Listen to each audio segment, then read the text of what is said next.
So today we're going to do the handover video on this Autocruise Oakmont. We're going to start on the outside and then we're going to move on to the inside. Before I begin, please bear in mind that this vehicle hasn't been valeted as of yet. I'm just trying to get this video out to you before you collect.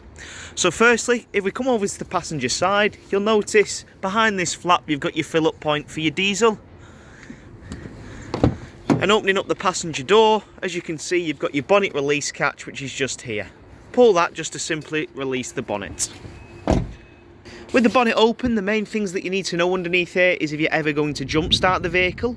If that is the case, your negative terminal is just here, as you can see, indicated by the sticker. So just simply connect your negative onto there, and your positive is just underneath this cap. You can see there's a plus sign here.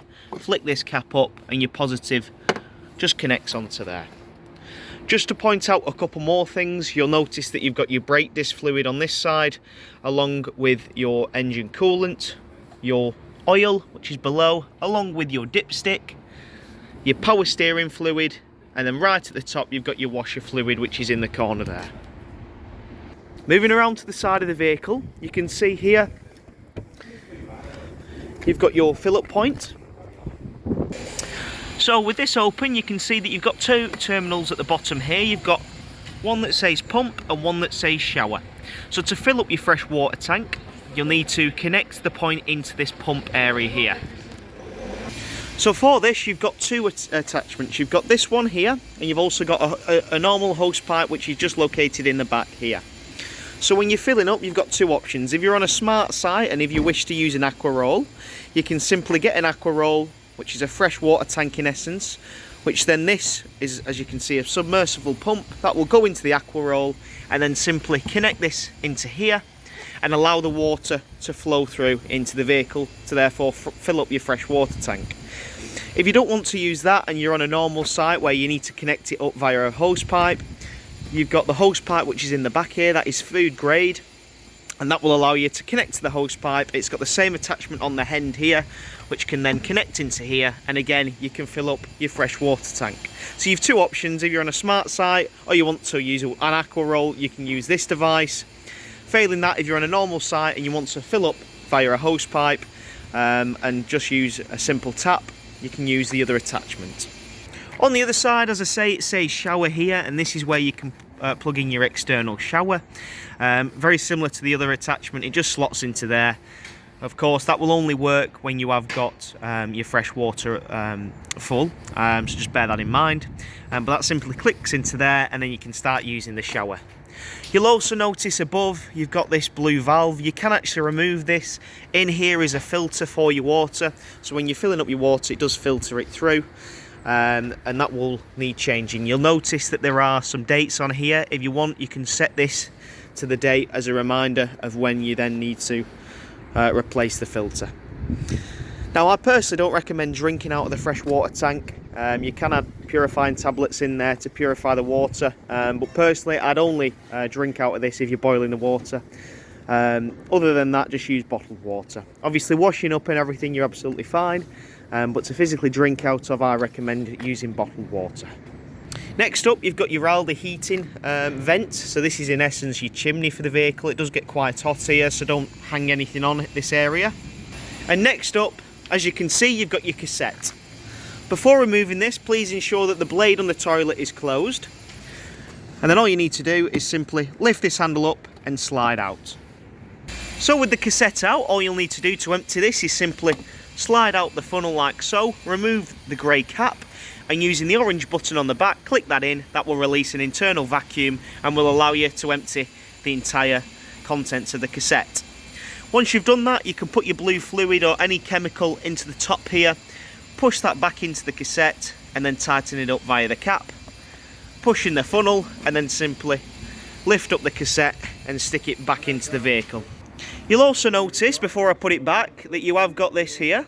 This actually turns this, as you can see, and that will allow you to open and close the blade and will in essence allow all the waste to drop into it. Now this should always stay in this position. You never want this to turn. If that is turned slightly and you go to put the cassette back in, it will break and snap the cassette. So always make sure that that is in that position. There should be no need for you to turn that. As I mentioned, that is what makes connection with the blade on the toilet, which is on the inside of the vehicle, which I'll show you later. With the cassette back in situ, all you need to do, push that like so, and you can see that orange handle will just clip into position there, and then you're good to go. Shut the cassette locker door, and then we can move on.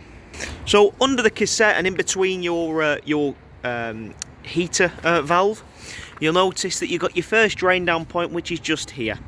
You have three main drain down points in the vehicle. You've got your freshwater drain down point, your wastewater drain down point, and also your boiler drain down point. Now your boiler drain down point is located on the inside of the vehicle, we'll get to that shortly. But your fresh water, as you can see, is here. To empty this, all you'll need to do is turn this valve, just like so, and that will allow you to empty all the water out. Don't think we've got any water in at the moment, hence why nothing's coming out. But all you'll need to do is when you're on site, drive over your grid, simply turn that valve, and that will empty all the fresh water contents out. Now you can do this for all of your drain down points, and what we recommend is drain down the majority of water on site, and then as you're travelling home you can leave all your drain down points open, as that will ensure all the water content is out of the vehicle for when you arrive back home and put the vehicle in storage. Your second drain down point is for your wastewater. You can see via this black valve, very similar, just turn that valve to again dump the water, and the same applies for this. Now what I personally recommend is leaving this open, this particular drain down point, and leaving a bucket underneath, so when you are using the vehicle, all the contents can simply flow from the tank and out of the vehicle. That way you're not clogging up your wastewater tank. Depends of course how long you are going to be on site for, but like I mentioned, that will just ensure that there's no frozen water that can potentially get stuck in the tank itself. And like I said, with the fresh water, drain the majority of that down before you leave on site, and then you can leave that open just as you're travelling home. So in the back here you can see you've got your garage, really good bit of storage in there, it's fully heated as well. You can see you've got a light there, and along the back you've got a tow bar on this vehicle, along with a bike rack and your ladders if you ever need to get up onto the roof. You'll also notice your reversing camera is up at the top there as well. Moving round, you'll notice you've got another access point into your garage here.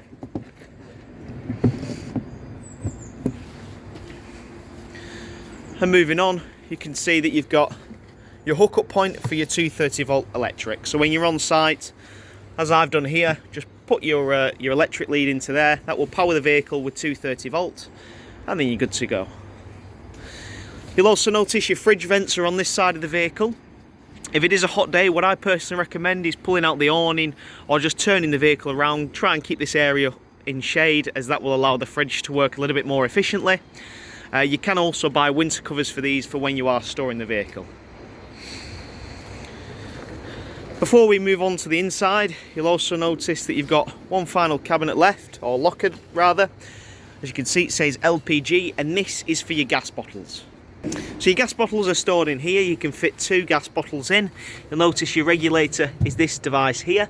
You'll need a pigtail which connects the gas bottle to that regulator, and then you'll be good to go. When you're travelling, please ensure that your gas is turned off at the bottle, and then when you're stationary you can then turn your gas on at the bottle to allow the gas to flow through. But when you're travelling, please ensure that they are always closed. Before moving on to the inside, this vehicle is fitted with an awning.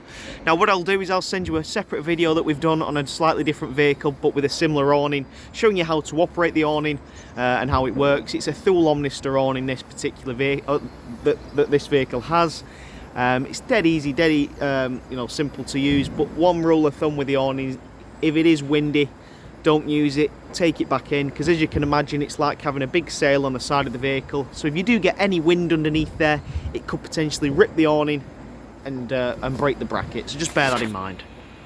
Okie dokie, so we're now on the inside of the vehicle. I've just walked through your habitation door. Now you will notice that on your habitation door you've got blackout blinds on this, along with all of your windows, and you've also got the option of opening these up just by simply pressing in the stud here and turning that handle, and that will release it to allow a little bit of airflow in. Now as you walk through, you'll notice on the left hand side you've got two control panels here. You've got one that says Aldi on, and one that is your main control panel for the vehicle itself. Now the Aldi panel is a water or slash heating panel for your vehicle itself. So if you want to run the or heat the water or the vehicle itself, you just need to do that by this panel here. So you can see it's turned on at the moment. Using the arrows and watching the little icons at the top, you can flick through the options. So if you want to change, as you can see, the temperature at the moment is set to 30 degrees. Now this is for the vehicle heating. You can change that by plussing and minusing, just like so. Next up, your water temperature. You can then change and set. Again, plus and then minus, depending on how much you want to, of course, you know, how hot you want that water to get. And then next up, you've then got your fuel. So you've got the option of running it off gas. As you can see, your gas flame is flashing at the moment because we're in essence hovering over that. We don't want to select gas at the moment because I have no gas in the vehicle, but if you wanted to, simply select that. Next up, you can then run it off electric if you wanted to. You can run it off 1 kilowatt electric or 2 kilowatt electric. You change that just by simply clicking the plus like so. So you can either have it on 2, which is 2 kilowatt electric, or 1, which is 1 kilowatt electric. Or by selecting that off, as you can see, it'll turn it off. So currently we're not running the heating on anything, so it's not going to be operational.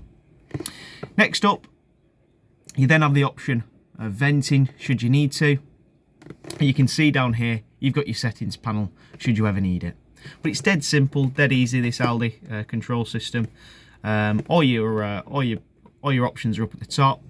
Just to run through that again, you've got your vehicle heating, which is the first icon, your water heating, which is the second icon, and then your fuel. So you can either run it off gas, which is a little flame symbol, or you can run it off, as you can see, like your little battery pack, which is your 12 volt, your 230 volt electric when you're plugged in.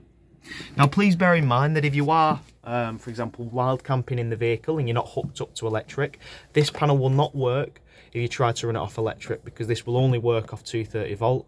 So if you are wild camping, you'll need to, of course, run it off gas. So just bear that in mind.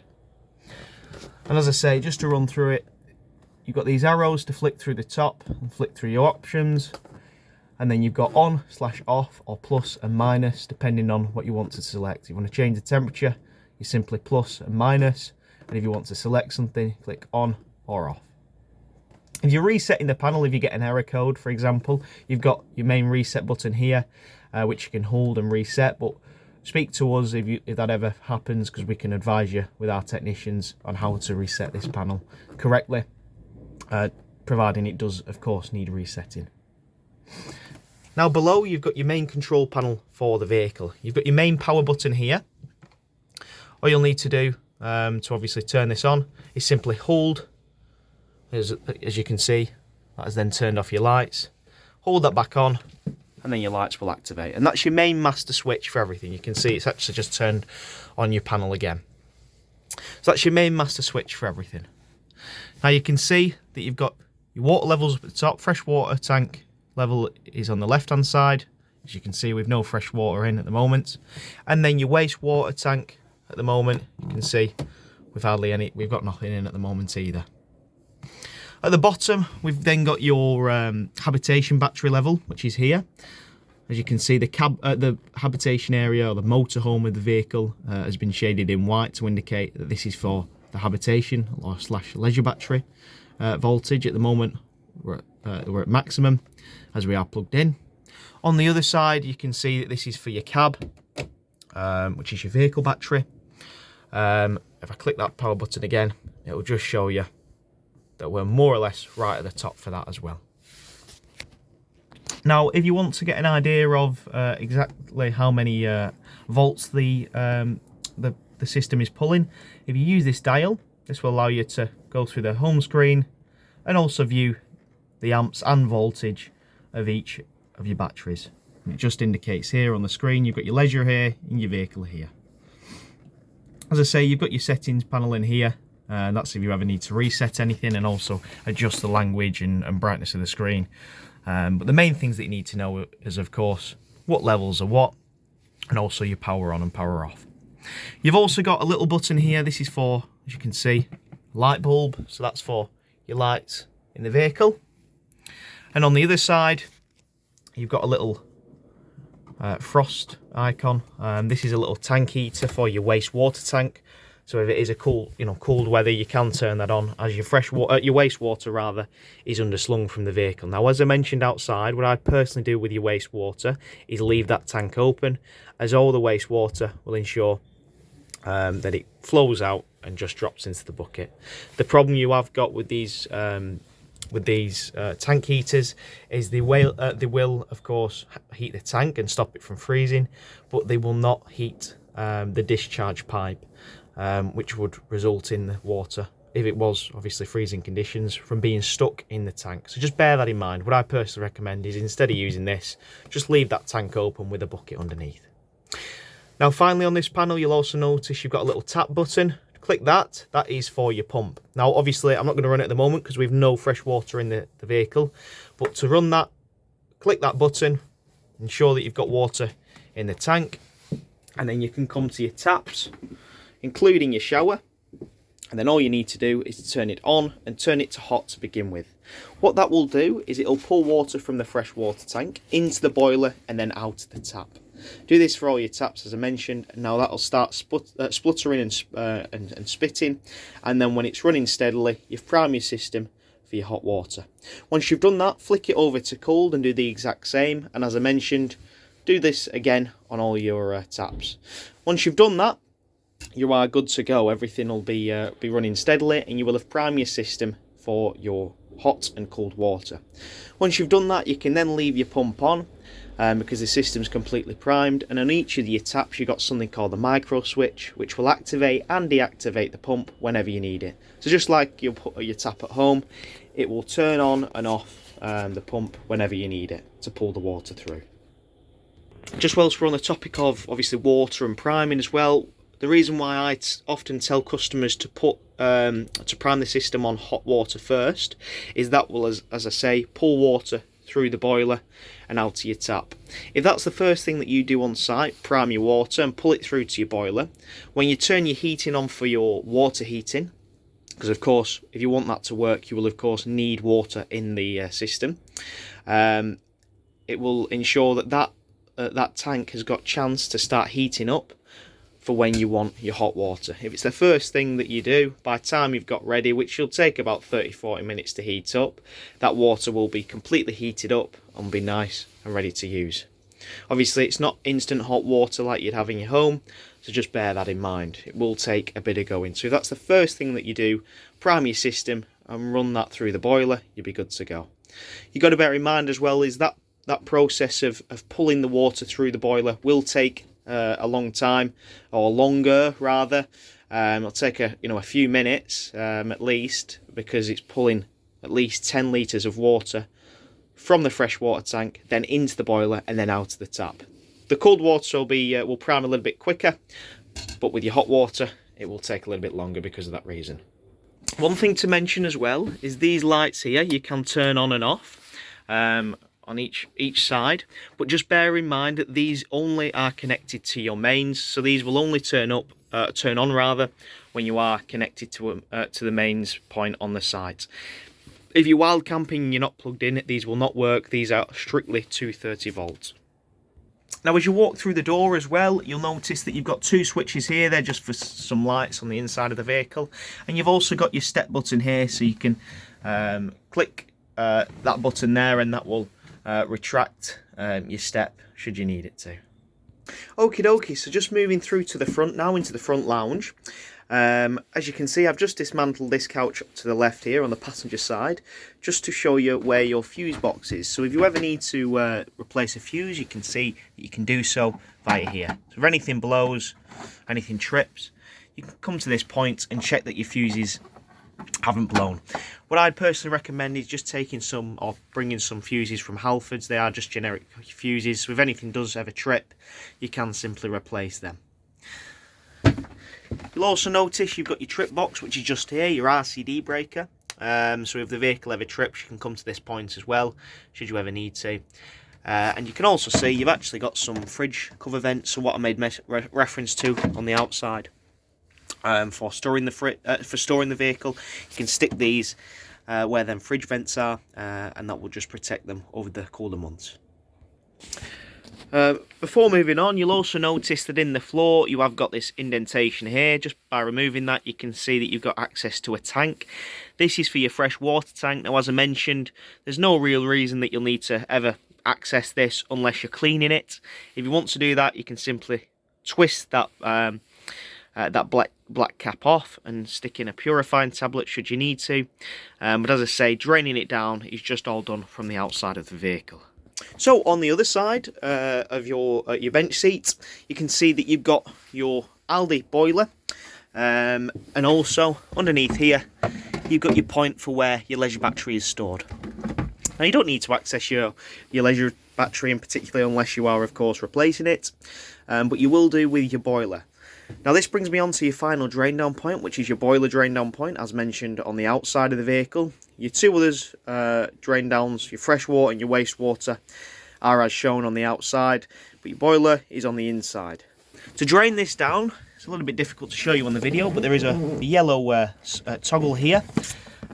Just there. It's a little bit difficult to see, but it's just that there. Now, at the moment, in the up position, it is open.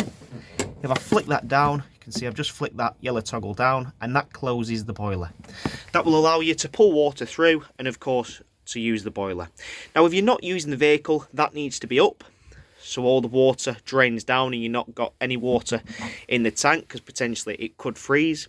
I'd personally say even in the summer months as well, do that. Get into the habit of it, because come the winter months, you'll then be in the habit of course, draining that down.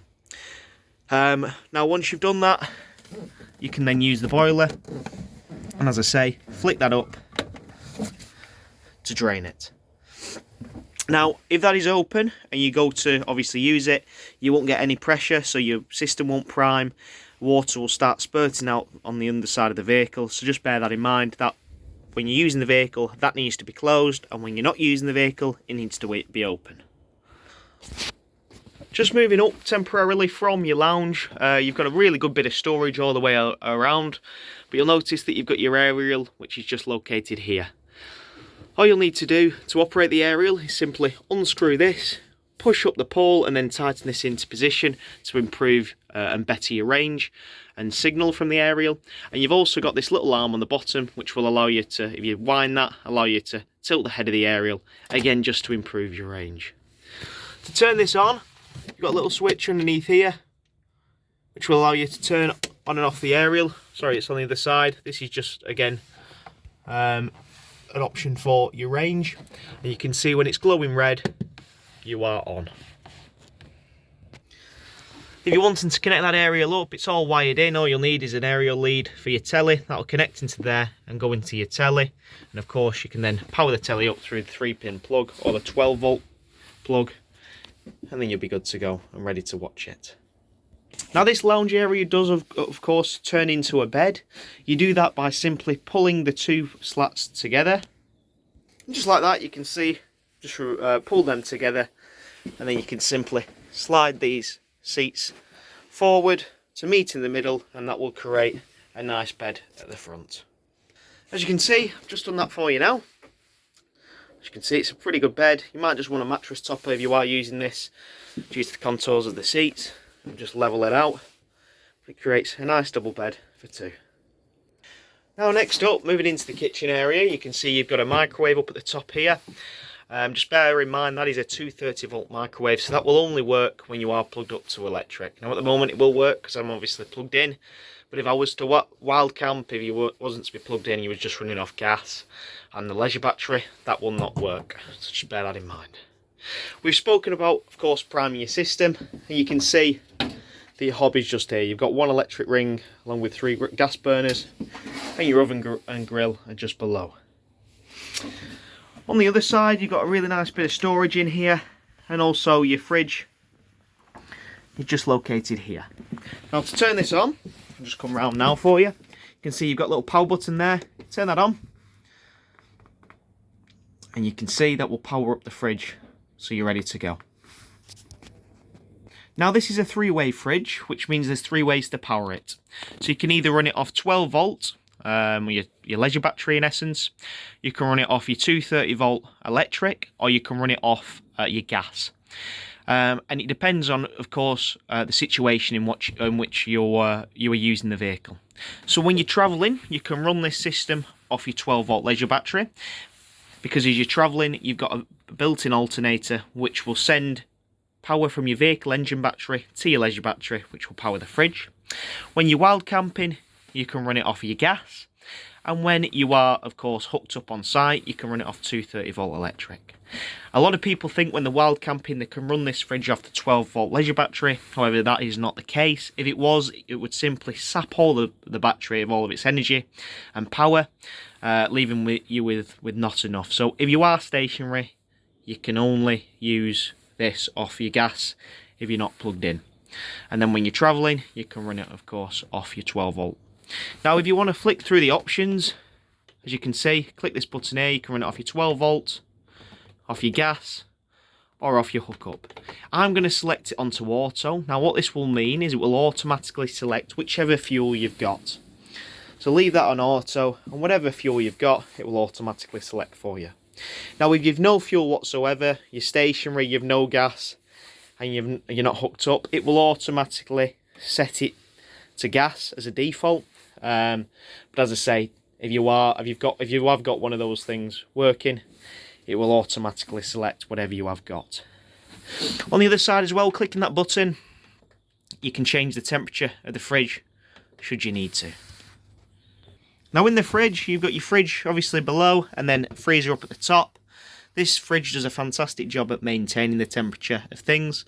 So bearing that in mind, if you want cold things to be in the fridge, put cold things in, and frozen things in the freezer, put frozen things in. It does a better job at maintaining the temperature rather than getting things down to temperature. So if you are, as I say, wanting to have frozen things in the freezer, just put frozen things already in there. As I say, it will do a good job at maintaining that. Opposite your kitchen is your toilet. So in here you've got, of course, your shower. Again, we've discussed about priming your system for the shower, and of course your tap. The main thing that we need to discuss is obviously your cassette toilet. Now, as I mentioned, on the outside you've got something very important here. This is called your blade. You need to ensure that it's closed when you're not using the toilet, and then open when you are using it. The blade that I keep referring to is this piece of plastic here. Push that away, or towards you rather, that will open the cassette. Push it away for you to close the cassette. So when it's in use, pull it towards you. That will allow all the waste to drop into the cassette, and then you can press that blue button up there which will activate your flush. Click that, and that will, as I say, flush the system, and once you've done that, close the blade. Now you close the blade for 2 reasons. The main reason is it does stop the odours from escaping from the cassette, but 2, it gets you into that habit of having that closed, so every time you come to remove and empty the cassette, you'll never run into that issue of it jamming. Now, as I mentioned, this blue button activates your flush. Just bear in mind that you will need your pump on for that to activate. And in your bedroom area, you can see that you've got 2 more heaters here. You can actually adjust them like a normal conventional radiator at home, just by changing the valve and turning that to plus or minus, depending on, of course, how hot you want the radiators. They're on either side. Then you've got a really good bit of storage underneath your bed and plenty of hanging space either side. You've also got this as well, which will pull across and lock into here should you need to, for a little bit of privacy. Now, before we finish for today, one thing to always check before we're moving on, moving off site, is that all your windows are closed, including your skylights, and please ensure that that aerial that I've just shown you is of course brought back down. You never want to be travelling with that up, because of course you could hit something which would of course damage your vehicle, so just bear that in mind. Same thing goes for all of your windows. Now you can put these windows on venting, as I did mention before. You just do that by shutting it halfway, and it just allows a little bit of airflow to come through. But as mentioned, when travelling, close these to make sure that they are secure. You don't want any wind getting underneath there potentially, that could rip off the window itself, so just bear that in mind. So that concludes the handover video on the Autocruise Oakmont. I hope you enjoyed.